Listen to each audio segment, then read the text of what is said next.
In this episode, I thought I'd show you how to make ghosts.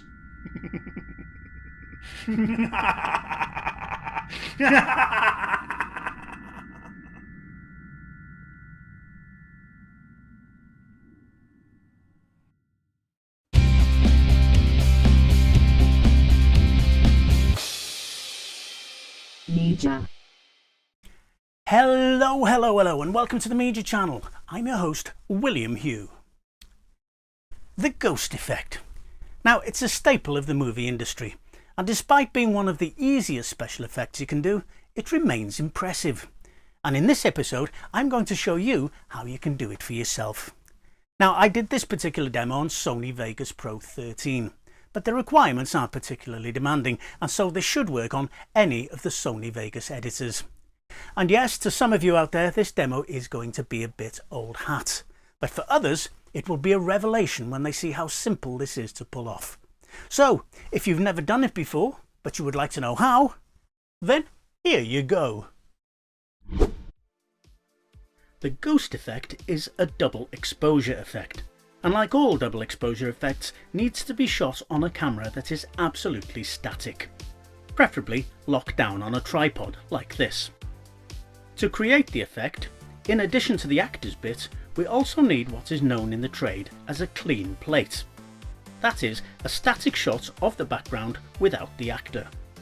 The easiest way to get this is to just let the camera continue to roll for about 20 seconds or so after the actor has finished his piece. Having filmed your footage, bring it into Sony Vegas and we can start to make some ghosts. Now, if I zoom out, you can see from the waveforms here on the audio line that I did a number of takes, the best of which seems to be number 2, so that's the one I'll use. I'll just trim up to the start by dragging the end like this. Then I'll cut here by placing my cursor where I want the cut to happen. I can now simply press S on the keyboard or right click on the timeline and select split. And there it goes. Now I just need the clean plates footage at the end of the clip. So I'll just trim up to the point where the actor has gone. And also I know there's a bit at the end where he comes back, so I'll just trim that off too. Lovely. So now we have our clip and our clean plate. Now we're not going to need the soundtrack on the clean plate, so let's get rid of it. Right click on the soundtrack and select Group. Now select Remove From. This releases the soundtrack from the video and allows you to right click on it and select Delete. And there you go, it's gone. And now we just need to drag the clean plate down here to a track beneath the ghost clip.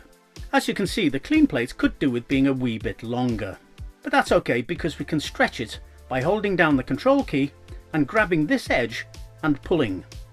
And you will notice a wiggly line appear to let you know that you are stretching it. Stretching a clip like this slows down the action on that clip. The bigger the stretch, the slower the action. But as this clip contains no action, it's not going to be noticed. Ghostifying the actor is now very simple to do. I'll just zoom in a bit here so you can see it better. If you look at the top edge of video clips, you'll see a little blue mark like this. This is a control that allows you to alter the transparency of the clip to make it more or less see-through.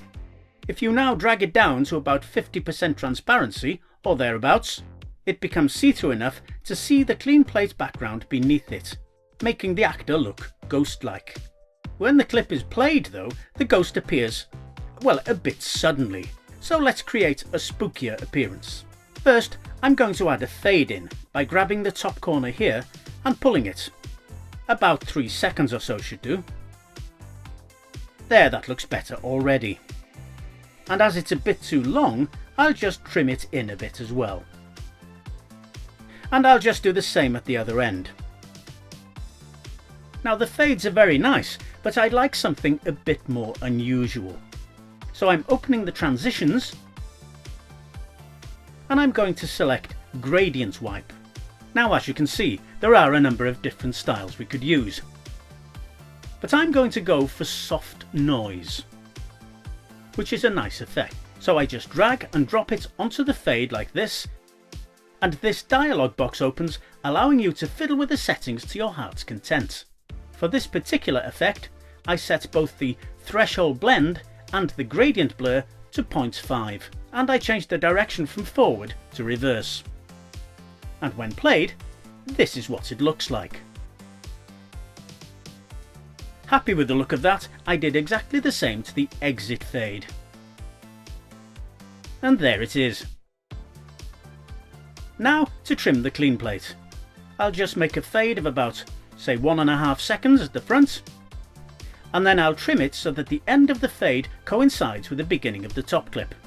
And of course I'll do the same at the end. So a quick check, and that looks fine.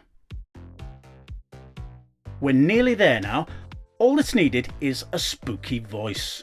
So I'll click on the plugin symbol on the audio track here, and then double click on the simple delay effect to choose it. Click OK, and once again you get a panel that will let you fiddle with the settings. The ones I used here were dry out to -3.8 decibels, delay out to 0 decibels, and I ticked the multiple delays box. So now that's all done, let's have a listen. Sounds good. All that's left to do now is render to video, and this is what you get. In this episode, I thought I'd show you how to make ghosts.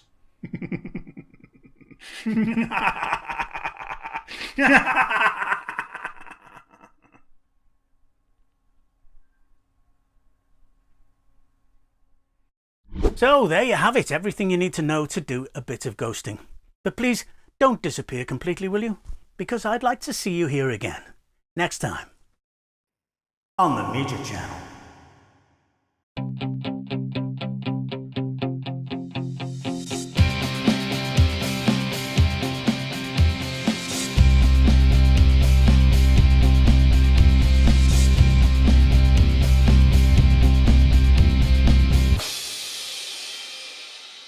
Media.